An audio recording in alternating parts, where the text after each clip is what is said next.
ನಮಸ್ಕಾರ ವೀಕ್ಷಕರೇ, ಅಕ್ಷಯ ಅಡಿಗೆಗೆ ಸ್ವಾಗತ. ನಾನಿವತ್ತು ಮಾಡುತ್ತಿರುವುದು ಸುವರ್ಣಗಡ್ಡೆ ತೊಗರಿ ಹಾಕಿ ಗಸಿ.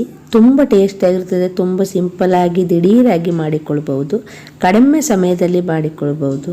ಇದನ್ನು ನಿಮ್ಮ ಮನೇಲಿ ಒಮ್ಮೆ ಮಾಡಿ ನೋಡಿ. ನಮ್ಮ ಚಾನಲ್ ಲೈಕ್ ಮಾಡಿ, ಶೇರ್ ಮಾಡಿ, ಸಬ್ಸ್ಕ್ರೈಬ್ ಮಾಡಿ, ಪಕ್ಕದಲ್ಲಿರುವ ಬೆಲ್ಲೈಕನನ್ನು ಕ್ಲಿಕ್ ಮಾಡಿ. ನಿಮ್ಮ ಅಭಿಪ್ರಾಯವನ್ನು ಕಮೆಂಟಲ್ಲಿ ತಿಳಿಸಿ. ಇಷ್ಟರವರೆಗೆ ನಮ್ಮ ಚಾನಲನ್ನು ಸಬ್ಸ್ಕ್ರೈಬ್ ಮಾಡದವರು, ಹೊಸದಾಗಿ ನಮ್ಮ ಚಾನಲ್ ನೋಡೋರು ಪ್ಲೀಸ್ ಸಬ್ಸ್ಕ್ರೈಬ್ ಮಾಡಿ. ಈಗ ಸುವರ್ಣಗಡ್ಡೆ ತೊಗರಿ ಹಾಕಿ ಗಸಿ ಮಾಡಲಿಕ್ಕೆ ಬೇಕಾಗಿರುವ ಸಾಮಗ್ರಿಗಳು.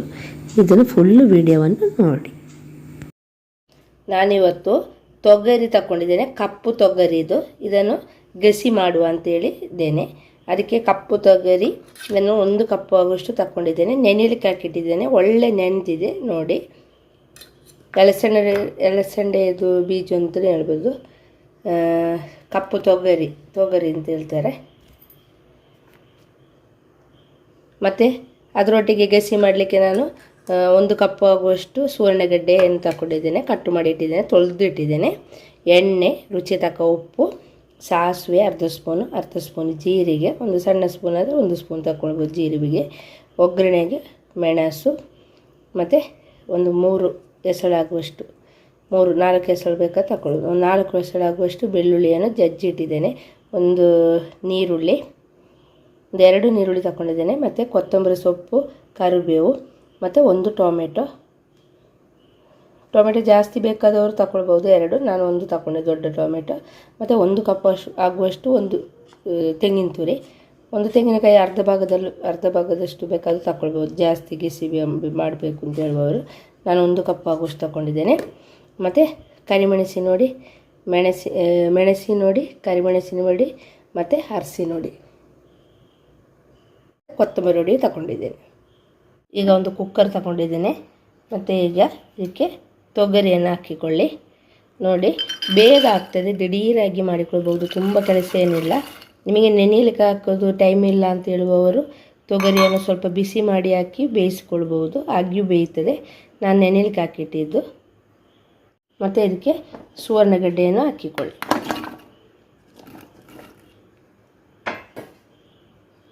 ಮತ್ತು ಇದಕ್ಕೆ ನೀರುಳ್ಳಿ ಹಾಕಿಕೊಳ್ತಿದ್ದೇನೆ. ಸ್ವಲ್ಪ ನೀರುಳ್ಳಿ ಇಟ್ಟುಕೊಳ್ತಿದ್ದೇನೆ, ಅದು ಕಡಿಯಲಿಕ್ಕೆ ಬೇಕು ಅಂತೇಳಿ ಸ್ವಲ್ಪ ಇದಕ್ಕೆ ಹಾಕಿದ್ದೇನೆ.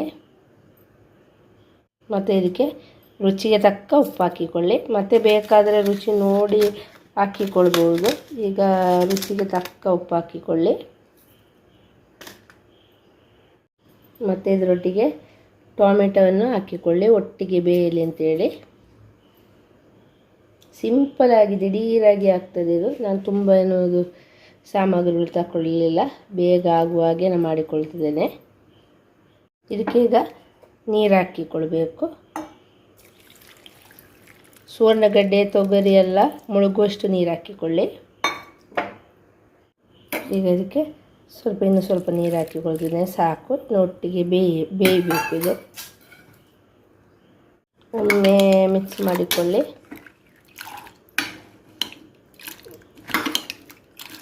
ಸಾಕು.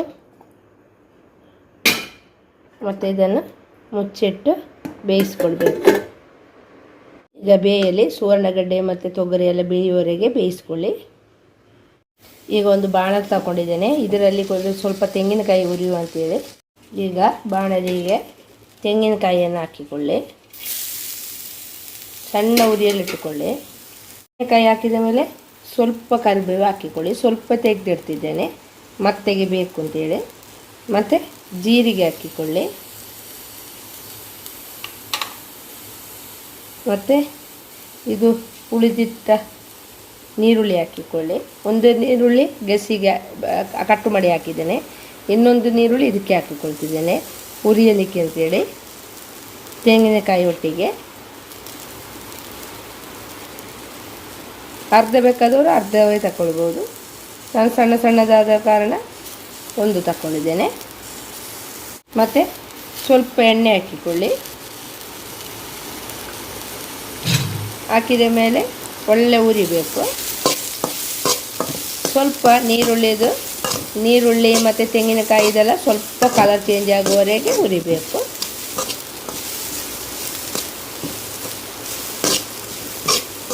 ತುಂಬ ಟೇಸ್ಟಾಗಿರ್ತದೆ ಈ ಗೆಸಿ. ನಮ್ಮ ಚಾನಲನ್ನು ಇಷ್ಟರವರೆಗೆ ಸಬ್ಸ್ಕ್ರೈಬ್ ಮಾಡದವರು ಪ್ಲೀಸ್ ಸಬ್ಸ್ಕ್ರೈಬ್ ಮಾಡಿಕೊಳ್ಳಿ. ಈಗ ಸ್ವಲ್ಪ ಕಲರ್ ಚೇಂಜ್ ಆಗಲಿ, ಮೀಡಿಯಮ್ ಉರಿಯಲ್ಲಿ ಮಿಕ್ಸ್ ಮಾಡಿಕೊಳ್ಬೇಕು. ಸ್ವಲ್ಪ ನೀರುಳ್ಳಿ ಮತ್ತು ತೆಂಗಿನಕಾಯಿ ಎಲ್ಲ ಸ್ವಲ್ಪ ಗೋಲ್ಡನ್ ಬ್ರೌನ್ ಕಲರ್ ಬಂದರೆ ತುಂಬ ಟೇಸ್ಟಾಗಿರ್ತದೆ. ಹೋಗಿ ಬಿಡಬಾರ್ದು, ಮೀಡಿಯಮ್ ಉರಿಯಲ್ಲೇ ಮಿಕ್ಸ್ ಮಾಡಿಕೊಳ್ಳಿ. ಸ್ವಲ್ಪ ಕಲರ್ ಚೇಂಜ್ ಆಗಲಿ. ಸ್ವಲ್ಪ ಕಲರ್ ಚೇಂಜ್ ಆಗಿದೆ, ಒಳ್ಳೆ ಪರಿಮಳವು ಬರ್ತಾ ಉಂಟು, ಸಾಕು. ಈಗ ಗ್ಯಾಸ್ ಆಫ್ ಮಾಡಿಕೊಳ್ತಿದ್ದೇನೆ. ಈಗ ಒಂದು ಮಿಕ್ಸಿ ಜಾರ್ ತಗೊಂಡಿದ್ದೇನೆ, ಅದಕ್ಕೆ ಈಗ ತೆಂಗಿನಕಾಯಿ ಎಲ್ಲ ಹಾಕಿಕೊಳ್ಳಿ. ಹುರಿದಿಟ್ಟ ತೆಂಗಿನಕಾಯಿ ಎಲ್ಲವನ್ನು ಹಾಕಿಕೊಳ್ಬೇಕು. ನೋಡಿ, ಹುರಿದಿಟ್ಟದೆಲ್ಲ ಹಾಕಿಕೊಂಡಿದ್ದೇನೆ. ಈಗ ಇದಕ್ಕೆ ಮಸಾಲೆ ಹುಡಿಯನ್ನು ಹಾಕಿಕೊಳ್ಬೇಕು. ಒಂದು ಅರ್ಧ ಸ್ಪೂನ್ ಆಗುವಷ್ಟು ಅರಿಶಿನ ಹುಡಿ, ಮತ್ತು ಅರ್ಧ ಸ್ಪೂನ್ ಅಲ್ಲ, ಒಂದು ಕಾಲು ಟೀ ಸ್ಪೂನ್ ಹಾಕಿಕೊಳ್ಬೋದು ಅರಿಶಿನ ಹುಡಿ. ನಾನು ಸ್ವಲ್ಪ 1/4 ಟೀ ಸ್ಪೂನಿಗಿಂತ ಸ್ವಲ್ಪ ಕರಿಮೆಣಸು ಹಾಕಿಕೊಳ್ತಿದ್ದೇನೆ, ಸಾಕು ಅಂತೇಳಿ. ಮತ್ತು ಮೆಣಸಿನ ಹುಡಿ ನೀವು ಖಾರಕ್ಕೆ ಅನುಗುಣವಾಗಿ ಹಾಕಿಕೊಳ್ಬೇಕು. ಒಂದು 2 ಸಣ್ಣ ಸಣ್ಣ ಸ್ಪೂನು, ಹಾಗೆ ಒಂದು 2-2.5 ಸ್ಪೂನ್ ಹಾಕಿದ್ದೇನೆ. ನೀವು ಖಾರಕ್ಕೆ ಅನುಗುಣವಾಗಿ ಹಾಕಿಕೊಳ್ಬೇಕು. ಮತ್ತು ಕೊತ್ತಂಬರಿ ಹುಡಿ ಹಾಕಿಕೊಳ್ತಿದ್ದೇನೆ, 1.5 ಸ್ಪೂನ್ ಆಗುವಷ್ಟು ಕೊತ್ತಂಬರಿ ಹುಡಿ. ಮತ್ತು ಹುಣಸುಳ್ಳಿ ತಕ್ಕೊಂಡಿದ್ದೀನಿ, ವಿಡಿಯೋದಲ್ಲಿ ತೋರಿಸಲಿಕ್ಕೆ ಮರ್ತೋಯಿತು. ಸ್ವಲ್ಪ ಹುಣಸುಳ್ಳಿ ತಕ್ಕೊಳ್ಳಿ. ಮತ್ತು ಇದಕ್ಕೆ ಸ್ವಲ್ಪ ನೀರು ಹಾಕಿಕೊಳ್ಳಿ. ನೀರು ಹಾಕಿ ಇದನ್ನು ನೈಸ್ ಆಗುವಾಗೆ ಕಡೀರಿ.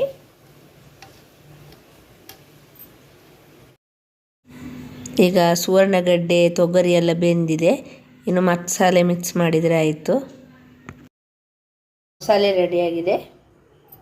ತೆಂಗಿನಕಾಯಿ ಹುರಿದಿದ್ದು ಬಾಣಲೆಯಲ್ಲೇ ಮಾಡಿಕೊಳ್ತಿದ್ದೇನೆ, ಅದನ್ನೇ ತೆಗಿತಿದ್ದೇನೆ. ಮತ್ತು ಇದಕ್ಕೆ ಈಗ ಒಗ್ಗರಣೆ ಹಾಕಿಕೊಳ್ತಿದ್ದೇನೆ. ಫಸ್ಟಿಗೆ ಎಣ್ಣೆ ಹಾಕಿಕೊಳ್ಳಿ, ಒಂದು 5 ಸ್ಪೂನ್ ಆಗುವಷ್ಟು ಎಣ್ಣೆ ಬೇಕಾದರೆ ಇದು ತಗೊಳ್ಳಿ, ತೆಂಗಿನ ಎಣ್ಣೆ ಟೇಸ್ಟ್ ಆಗ್ತದೆ. ಸಾಸಿವೆ ಹಾಕಿಕೊಳ್ಳಿ. ಸಾಸಿವೆ ಸಿಡಿಬೇಕು. ಸಾಸಿವೆ ಸಿಡಿದ ಮೇಲೆ ಬೆಳ್ಳುಳ್ಳಿ ಹಾಕಿಕೊಳ್ಳಿ, ಜಜ್ಜಿಟ್ಟ ಬೆಳ್ಳುಳ್ಳಿ. ಮತ್ತು ಬೆಳ್ಳುಳ್ಳಿ ಸ್ವಲ್ಪ ಕಲರ್ ಚೇಂಜ್ ಆಗಬೇಕು. ಮತ್ತು ಇದಕ್ಕೆ ಮೆಣಸನ್ನು ಕಟ್ ಮಾಡಿ ಹಾಕಿಕೊಳ್ತಿದ್ದೇನೆ. ಮತ್ತು ಕರಿಬೇವು ಹಾಕಿತ್ತು, ಸ್ವಲ್ಪ ಮಿಕ್ಸ್ ಮಾಡಿ. ಮತ್ತು ಇದಕ್ಕೆ ಇದು ಬೆಳ್ಳುಳ್ಳಿ ನೋಡಿ ಸ್ವಲ್ಪ ಕಲರ್ ಚೇಂಜ್ ಆಗಬೇಕು. ಕಲರ್ ಚೇಂಜ್ ಆದ ಮೇಲೆ ಬೇಯಿಸಿಟ್ಟ ತೊಗರಿ ಮತ್ತು ಸುವರ್ಣಗಡ್ಡೆ ಟೊಮೆಟೊ ಎಲ್ಲ ಬೇಯಿಸಿದೆಲ್ಲ ಹಾಕಿಕೊಳ್ಬೇಕು.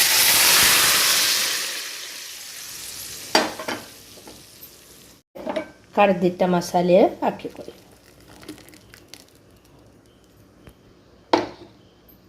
ನೋಡಿ, ಮಸಾಲೆ ಹಾಕಿದ ಮೇಲೆ ಮಿಕ್ಸ್ ಮಾಡಿಕೊಳ್ಬೇಕು. ಇವಾಗ ನೀರು ಸ್ವಲ್ಪ ಹಾಕಿಕೊಳ್ಬೇಕು, ಜಾಸ್ತಿ ಹಾಕಿಕೊಳ್ಬೇಡಿ. ಗೆಸಿಗೆ ನಿಮಗೆ ಹೇಗೆ ಬೇಕು ಹಾಗೆ ಹಾಕಿ ಮಾಡಿಕೊಳ್ಬೇಕು. ಈಗ ಸ್ವಲ್ಪ ಜಾರಿಂದ ಸ್ವಲ್ಪ ನೀರು ಹಾಕಿಕೊಳ್ತಿದ್ದೇನೆ, ಜಾಸ್ತಿ ಹಾಕ್ಲಿಕ್ಕೆ ಹೋಗೋದಿಲ್ಲ. ಅದು ಬೇಯುವಾಗ ಒಮ್ಮೆ ಕುದಿ ಬಂದು ಬೇಯುವಾಗ ಸಾಕಾಗ್ತದೆ. ತುಂಬ ತೆಳುವು ಮಾಡಿದರೆ ಗಸಿ ಒಳ್ಳೆಯದಾಗಿರೋದಿಲ್ಲ, ಸ್ವಲ್ಪ ದಪ್ಪವಾಗಿದ್ದರೆ ಟೇಸ್ಟ್ ಒಳ್ಳೆಯದಾಗಿರ್ತದೆ. ಮತ್ತು ಹೀಗೆ ಒಳ್ಳೆ ಮಿಕ್ಸ್ ಮಾಡಿ ರುಚಿಯೆಲ್ಲ ನೋಡಿಕೊಳ್ಬೇಕು. ಈಗ ಸಣ್ಣ ಸ್ವಲ್ಪ ನೀರು ತಗೊಂಡಿದ್ದೆ, ಮತ್ತು ಗಟ್ಟಿ ಇಂಗು ತಗೊಂಡಿದ್ದೇನೆ. ಇದನ್ನು ಒಳ್ಳೆ ನೀರಲ್ಲಿ ಕಲಸಿಕೊಳ್ಳಿ, ಮತ್ತು ಹಾಕಿಕೊಳ್ಬೇಕು. ಅದಕ್ಕೆ ನೋಡಿ, ಗಟ್ಟಿ ಇಂಗು ಸ್ವಲ್ಪ ಕಲಸಿ ಹಾಕಿಕೊಳ್ತಿದ್ದೇನೆ.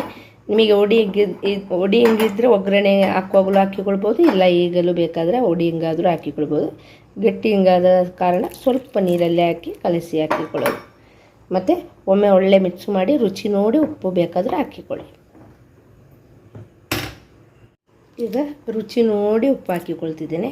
ಇನ್ನು ಮಸಾಲೆ ಒಟ್ಟಿಗೆ ಒಳ್ಳೆ ಕುದಿ ಬಂದರೆ ತೊಗರಿ ಸುವರ್ಣಗಡ್ಡೆ ಹಾಕಿ ಗಸಿ ರೆಡಿ ಆಗ್ತದೆ. ತುಂಬ ಟೇಸ್ಟಾಗಿರ್ತದೆ ಈ ಗಸಿ. ಸಿಂಪಲಾಗಿ ಮಾಡಿಕೊಳ್ಬೋದು ಅಷ್ಟೇ. ತೆರೆದಿಟ್ಟೆ ಕುದಿ ಬರಲಿ, ಒಳ್ಳೆ ಕುದಿ ಬರಲಿ. ಮಸಾಲೊಟ್ಟಿಗೆ ಒಳ್ಳೆ ಬೆರಿಬೇಕು.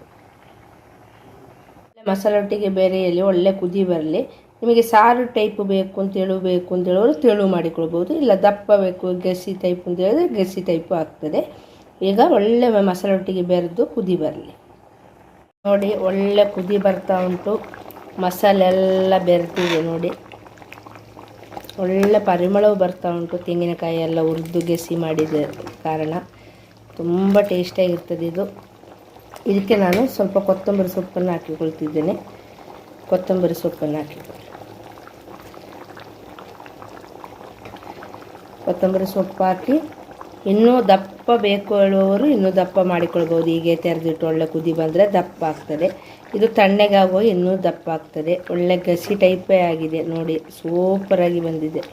ಇದನ್ನು ಅನ್ನದೊಟ್ಟಿಗೆ ಚಪಾತಿ ಒಟ್ಟಿಗೆಲ್ಲ ತಿನ್ಬೋದು. ತುಂಬ ಟೇಸ್ಟಾಗಿದೆ. ದೋಸೆಯೊಟ್ಟಿಗೂ ತಿನ್ಬೋದು. ನೋಡಿ ತಣ್ಣಗಾಗುವಾಗ ಇನ್ನೂ ದಪ್ಪ ಆಗ್ತದೆ. ಸಾಕು, ನಾನು ಈಗಲೇ ಗ್ಯಾಸ್ ಆಫ್ ಮಾಡ್ತಿದ್ದೇನೆ. ಅನ್ನದೊಟ್ಟಿಗೆ ತಿನ್ನುವಾಗ ಟೇಸ್ಟ್ ಆಗ್ತದೆ ಅಂತೇಳಿ ಸಾಕು ಅಂತೇಳಿ ಈಗ ಗ್ಯಾಸ್ ಆಫ್ ಮಾಡಿ ನೋಡಿ.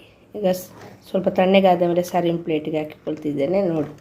ಈಗ ಸೂಪರಾಗಿರುವಂಥ ಸುವರ್ಣಗಡ್ಡೆ ತೊಗರಿ ಹಾಕಿ ಗಸಿ ರೆಡಿಯಾಗಿದೆ ನೋಡಿ. ಸ್ವಲ್ಪ ಈಗ ತಣ್ಣಗಾಗಿದೆ. ಈಗ ನಾನು ಸರ್ವಿಂಗ್ ಪ್ಲೇಟಿಗೆ ಹಾಕಿಕೊಳ್ತಿದ್ದೇನೆ. ನೋಡಿ ವೀಕ್ಷಕರೇ, ಎಷ್ಟು ಚೆನ್ನಾಗಿದೆ. ಸುವರ್ಣಗಡ್ಡೆ ತೊಗರಿ ಹಾಕಿ ಗೆಸಿ ತುಂಬ ಟೇಸ್ಟಾಗಿರ್ತದೆ. ಇದನ್ನು ನಿಮ್ಮ ಮನೇಲಿ ಒಮ್ಮೆ ಮಾಡಿ ನೋಡಿ. ನಮ್ಮ ಚಾನಲ್ ಲೈಕ್ ಮಾಡಿ, ಶೇರ್ ಮಾಡಿ, ಸಬ್ಸ್ಕ್ರೈಬ್ ಮಾಡಿ, ಪಕ್ಕದಲ್ಲಿರುವ ಬೆಲ್ಲೈಕನನ್ನು ಕ್ಲಿಕ್ ಮಾಡಿ. ನಿಮ್ಮ ಅಭಿಪ್ರಾಯವನ್ನು ಕಮೆಂಟಲ್ಲಿ ತಿಳಿಸಿ. ಇಷ್ಟರವರೆಗೆ ನಮ್ಮ ಚಾನಲನ್ನು ಸಬ್ಸ್ಕ್ರೈಬ್ ಮಾಡದವರು, ಹೊಸದಾಗಿ ನಮ್ಮ ಚಾನಲ್ ನೋಡೋರು ಪ್ಲೀಸ್ ಸಬ್ಸ್ಕ್ರೈಬ್ ಮಾಡಿ. ಧನ್ಯವಾದಗಳು.